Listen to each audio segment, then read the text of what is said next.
Aktris film kolosal dan film azab Revi Mariska dikabarkan kini alih profesi ngamen. Pengakuan Revi Mariska yang ngamen membuat penggemarnya syok. Dalam sebuah video dia mengaku meminjam gitar agar bisa mengamen di sekitar lokasi tersebut. Di sini nggak ada yang percaya kalau tadi gue bilang, "Mas ada yang punya gitar nggak? Kenapa emangnya? Soalnya gue pengen ngamen," jelas Revi. Revi mengatakan ingin mengamen untuk mencari tambahan biaya makan dan bayar parkir. Buat mencari tambahan bayar makan sama bayar parkir, nggak ada yang percaya, lanjutnya. Revi Mariska dikenal sebagai pemeran Ratri Pramudita dalam sinetron Laga Angling Dharma. Selain Angling Dharma, banyak sinetron lain yang dibintanginya.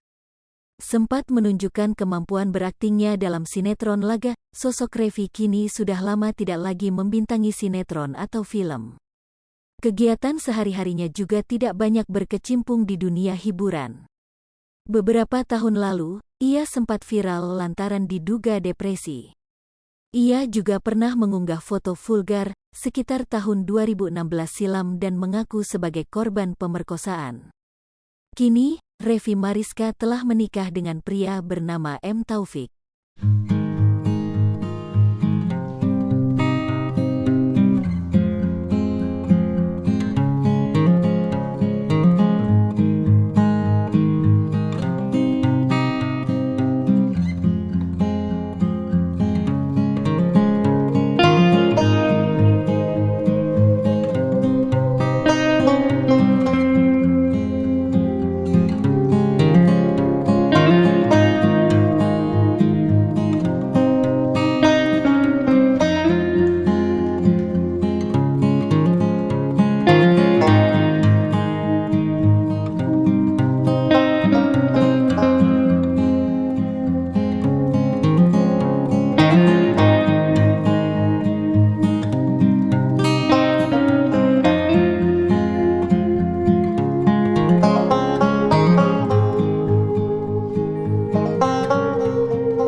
Sri Popo TV, jangan lupa komen, like, dan subscribe, serta tonton terus berita-berita terupdate lainnya ya.